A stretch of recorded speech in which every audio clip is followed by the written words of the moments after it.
Welcome and Baruch Atah Adonai Eloheinu Melech HaOlam Asher Kitshanu b'mitzvotav v'tzivanu la'asok b'divrei Torah. Amen. Thank you. And here's where we are at this point. Back a little bit, right there. So remember, Abram, should I say, right, is having this vision, this encounter with God. And of course, we've talked about the covenant between the pieces, how Abraham has taken these animals, how he's divided some of them, and we recognize what they symbolize. They symbolize other nations. So going on, right? And that talks about how the bird of prey tried to swoop down on the carcasses of the animals, and how Abram shooed them away, and what that symbolized, how the ultimate fate of the nations is still to be determined. Vayhi hashemesh lavo, and the sun was about to come down. The sun was in the process of setting. V'tardema nafla al Avram, and a deep sleep fell on Abraham. V'hine ema, and behold, fear, right, dread, chashecha gedola, a dark dread fell upon him. A great dark dread fell upon him. Noflelet, we see the nafla, right, to fall. Let's take a look. What did that symbolize? So here we are. Vehine ema, etc. Remez, this was an allusion. That tzarot vechoshech shel galiot. This was an allusion to the troubles, the tribulations, and the darkness of exile. That has been part of course, the history and the fate of the Jewish people. For a matter of, from the destruction of the Second Temple, which was in the year 40, I believe. Was it? 60. Boy, it's crazy. All right. And up until the establishment of the State of Israel in 1948, can you imagine? In that over a millennia, that Jews had no country of their own, no land. They were in exile for that length of time. So, and that's in some ways why what we're going through right now is quite awesome in many ways, or maybe awful. Vayomer la'Avram, and he said to Abram, Yadoa teda, know for a certain, ki ger zaracha, that your seed, your offspring, will be strangers, sojourners, in be'eretz lo lahem, in a land not their own. For avadum, and they shall serve them.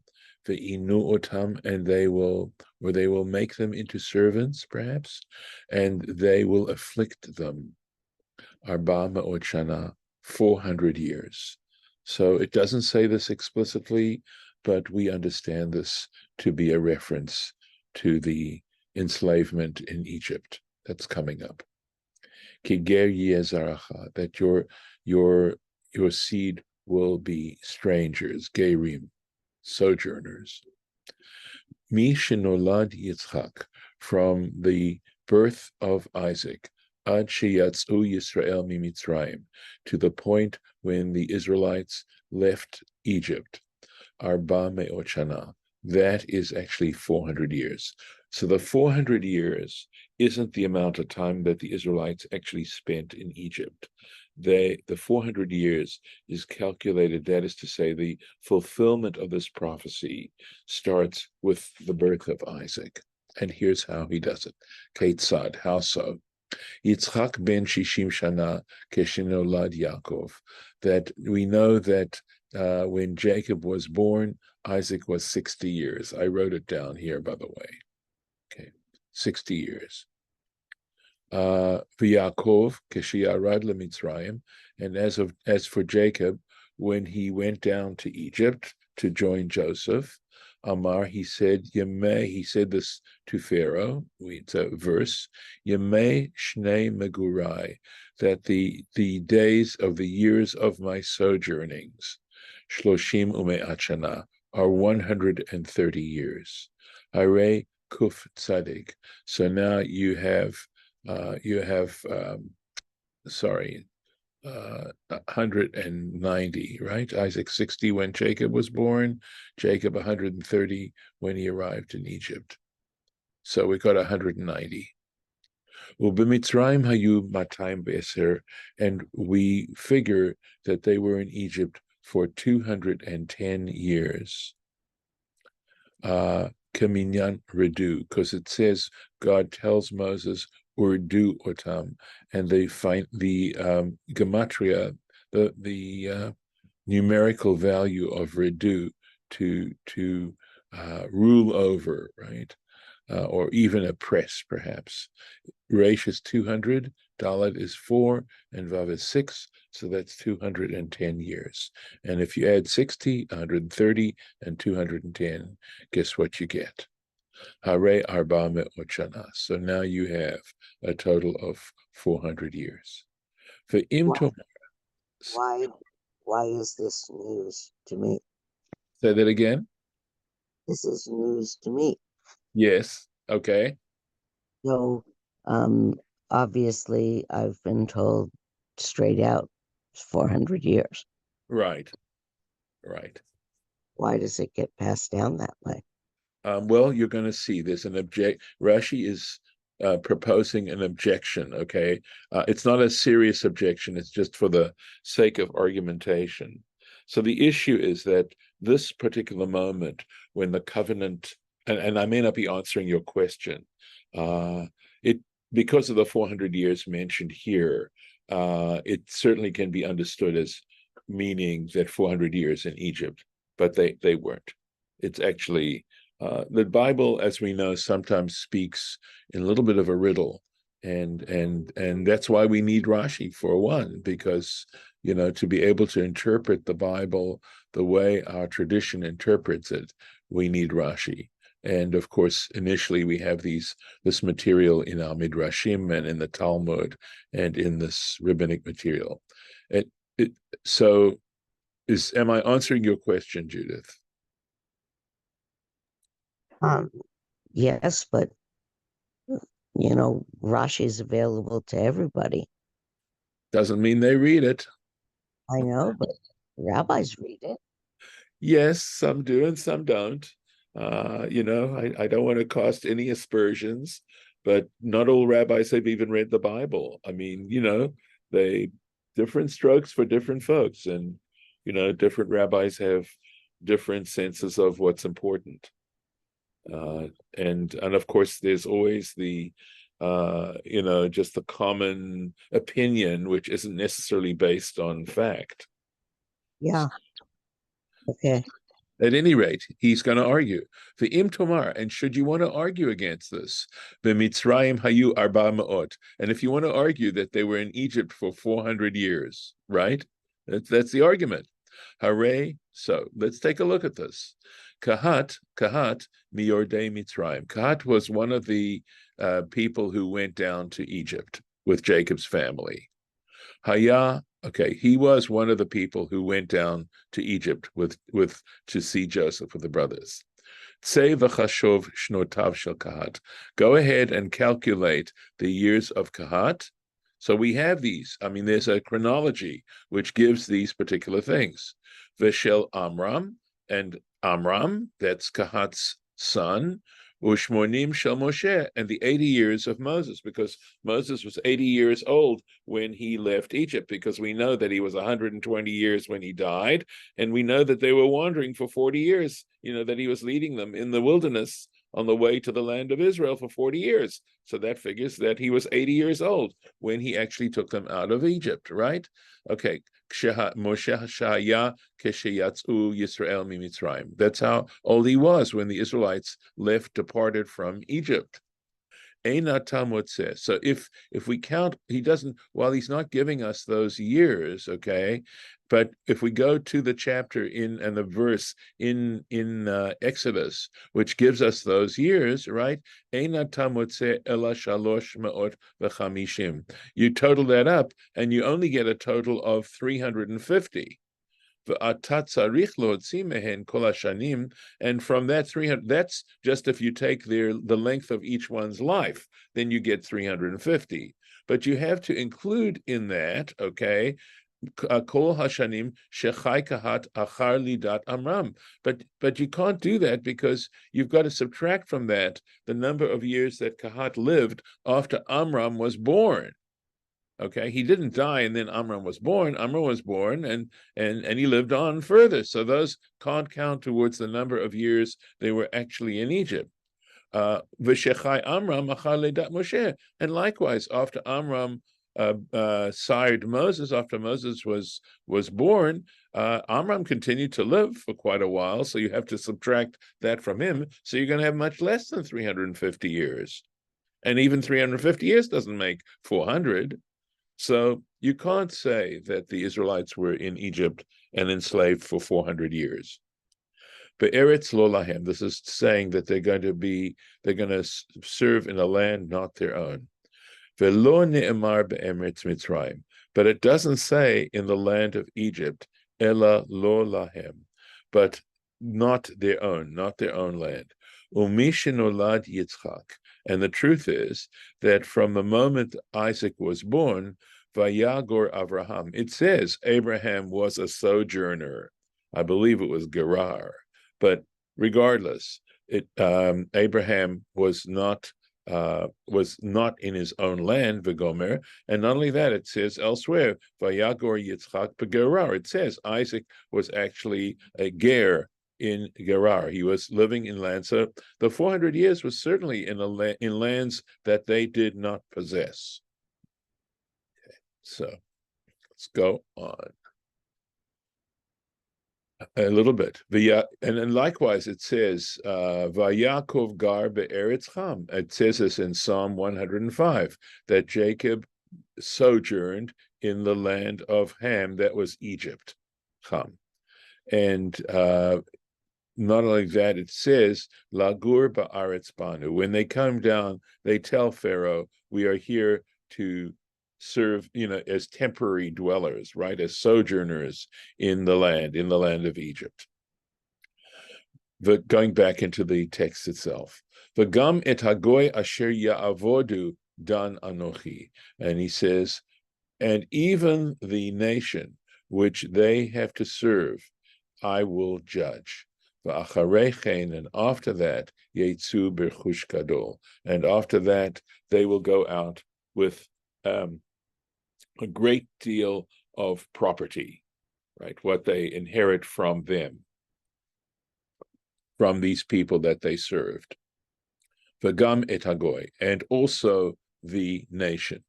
V'gam, so that what's this and also, right? It just could have been the nation, I'll judge the nation. So what's this v'gam and also? Well, the word and also is understood to be more inclusive. In other words, to include something that might not be included if the word weren't there. So v'gam lerabot arba malchuyot. So interesting. He says that the gam is also to include four kingdoms, right? She'af heim kalim. Okay, and I believe the four kingdoms refers to something that's a prophecy in Daniel, that this refers to after the Israelites were sent into exile. So, for example, the Babylonians, the Persians, those particular, possibly the Romans, etc. So it has to do with apocalyptic prophecies. Would you like to hear how Chabad delineates the kingdoms? Yes, please. Thank you. Parenthetically, Oh, please. it says Babylon. Yes. And then it says Persia and Media as one. Right. The Medes and the Persians. Then it says Greece. Right. And finally Edom. Rome. Yeah, Rome. Yep. Okay. So Greece would have been Antiochus. Remember the story of Hanukkah? That would have been. Yeah, thank you. No, that's great. It's good to have clarification. Thank you, Lauren. Okay. Avheim Kalim, and they also will come to an end. Al sheshibdu et Israel, and the reason is because they enslaved the Israelites, or they oppressed the Israelites. Dan anochi, I will judge. Be'eser makot, this is of course referring to the Egyptians. The judgment was through the 10 plagues. Okay, berchush gadol, with a great deal of property. B'mamon gadol, he's saying much substance or money, if you want to translate mamon directly as money, but it means wealth, right? With great wealth. Kamoshinimar, as it says in Exodus chapter 12, Vayinatzlu et Mitzrayim. They took advantage of the Egyptians because the Egyptians wanted them out of there so badly. They piled stuff on them to get out of there. So, going on to a little bit more. V'ata, right? And as for you, this is Abram, tavo el avotecha b'shalom. It's a lovely expression, right? You will come to your fathers in peace, right? It doesn't say to die. It uses this expression to come to his fathers. So is that a little bit of an implication of immortality? We'll see. Tikaver b'seva tova. You will be buried in great age, in a good age, or with seva is like old age. In ripe old age, you will be buried. V'ata tavo. So, however, you will come, and the implication v'lo tir'eh kol ela. You're not going to see these things. You yourself, this is a prophecy, but you yourself will not see this prophecy come into fruition. El avotecha, to your fathers. Aviv oved alovat gilulim. So Rashi's expressing surprise here. He's saying, we have a tradition, of course, that Terach, Abram's father, was an idolater. In fact, that he manufactured idols. Vahu mevasro sheyavo elav. And he's asking this as a rhetorical question, and he's predicting, God is predicting to Abraham that he will come to him. So what this tells you is she'asa terach tshuva. So it's sweet that before he died, at some point, Terach repented. He repented of his idolatry. And again, tikaver, you will be buried b'seva tova, in ripe old age. B'saro, God predicted to Abraham, she'yaseh Yishmael tshuva b'yamav, that Yishmael actually would also do tshuva in his days, that is, while Abraham was still alive. V'lo yetze Esav letarbut ra'ah, or v'lo yatsa Esav letarbut ra'ah. And Esau, right, his grandchild, Jacob's twin brother, Isaac's son, did not start practicing evil b'yamav in his days. That is, while Abram was alive. He did not have to witness Esau's awful behavior. Ulefichach meit chamisha shanim kodem zmano. And for this reason, he died, that is, Abram died 5 years earlier than he was supposed to be. Uvo bayom marad Esav. And it was on that very day that Esau rebelled. And there's a tradition that in fact, that Jacob, when it talks about Jacob sowing the pottage, right, of lentil soup, of lentil stew, that was part of that was because Abraham had died, and he was making, eating lentils is a traditional mourner's meal, and so that's what Jacob was doing at the time when Esau sold him his birthright. And that we know that Isaac lived to 180 years, and we know that Abram lived to 175 years, and so the expectation would have been that he would live for 180 years, but this is Rashi's explaining to us why he lived only to 175 years. Okay. V'dor Revi'i, and a fourth generation, Yashuvu Hena, will return here. Ki lo shalim avon ha'emori ad hena, because the iniquity of the Amorites has not been paid up until now. In other words, they haven't, and I think what this is saying is they hadn't sinned to a point where God was going to punish them for it, that the Amorites had not done that. And so this is the reason why it took as long as it did. Let's take a look at Rashi on this. The Doravi and a fourth generation from Abram, right? La'achar she'iglu leMitzrayim, after they were exiled to Egypt, Yusham Shlosha Dorot, they will be in Egypt for 3 generations. V'haravi'i, and the 4th generation, Yashuvu la'aretz hazot, will return to this land. Lefi sheba eretz Canaan, because in the land of Canaan, Haya Midaber Imor. He was speaking with God. God was speaking to Abram while he was in the land of Canaan. V'karat britze, and he established this covenant, kedichtiv, and as it's written, latet lacha et haaretz hazot, to give you this land, the land that he's on, right? L'rishta, as an inheritance.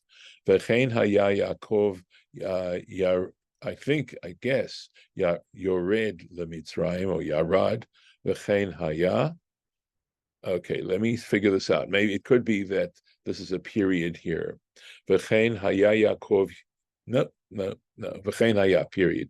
Yaakov Yarad leMitzrayim, and but I think this is simply a misprint here. Okay, and so Jacob went down to Egypt, Tzei v'chashov, figure it out, calculate it, Dorotav, Yehuda, Peretz, V'chetzron. Okay, and so we can figure it out. It says a fourth generation. So the 4 generations of Jacob after he came down to Egypt: Judah, Peretz, Chetzron, Kalev, ben Chetzron, and Kalev, son of Chetzron, Miba'e haaretz haya. So it says Kalev actually entered the land of Israel. So that's how you figure Jacob came down to Egypt. There were then 4 generations of Jacob's offspring, and Kalev, the last of those 4 generations, actually entered the land of Canaan. He entered it. Hilo Shalem Avon Ha'emori. Make sure I'm reading this correctly. Sorry. Shalem. Right. It is not complete. Lihiyot mishtalech me'atzo, to be cast out of his land, ad otozman, until that particular time. She'ein HaKadosh Baruch Hu nifra me'uma. Okay, because God does not take back or redeem, right? It's like when you're redeeming a pledge or something when it's saying, you've sinned to such a point where you have to pay the price. So God does not take the price me'uma from any nation ad shetimale seita, until they have totally filled the amount of iniquity but I think Seita actually has to do with a measurement. In other words, until they've committed a full measure of sin. Shinemar, as it states in Isaiah chapter 27, B'sasa'a b'shalechet terivena. So again, the Hebrew here is very, very difficult, but he's obviously understanding B'sasa'a or B'sas, I think that's what it is. In other words, in its se'ah.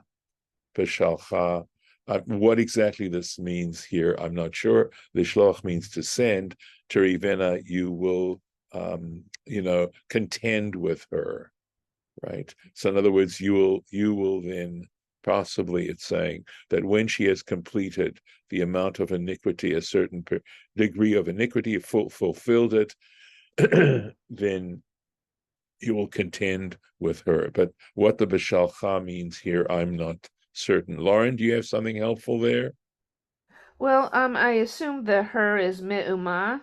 Yes, it's referring to the nation, and I'm not sure. Yeah. Oh, to the Yeah. nation. Well, it says, and this is from Zohar. It says, when her measure is full, Yes, that's when the you, God, yes. send her away, then you, Okay. God, will strive with her. Uh-huh.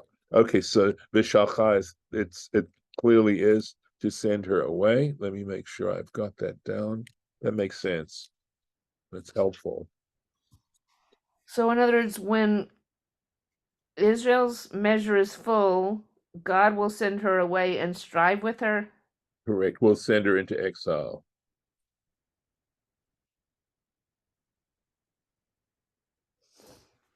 And it could be that the point is that it is through sending away that God is striking her, that's her punishment. Right. In other words, what the way I'm understanding the sentence now, thank you for your help, right? Bisasa'a or bisasaeha, something like that, but there's no yud here. So when her measure is filled, terivena, you will contend with her by sending her away, by sending her into exile. So that's all right. And I think this may be a good place to stop. And I'll make the marking. And hopefully we'll finish up this particular chapter tomorrow. Okay. And I'm going to stop the share. All right. So if you have some comments, of course, I'll take them. Otherwise, I will stop the recording. I just have a etymological question. All right. The word seva meaning old age, is that related to Saba and Safta? I think it's spelled differently. I think I'm trying to think if seva has something to do, and I could be right off here, but whether or not it means that when you reach a certain point where you're satisfied with the life you've had, whether it has to do with that or whether it may have to do with gray hairs, something like that. Yeah, but in benching, there's a word satisfied that's like seva. Right, but is it with an ayin or with an aleph? I don't remember. I have to I get don't. the Right, I don't either. text in front of me. Exactly. Okay, so that is it for today here. I'm going to stop the recording.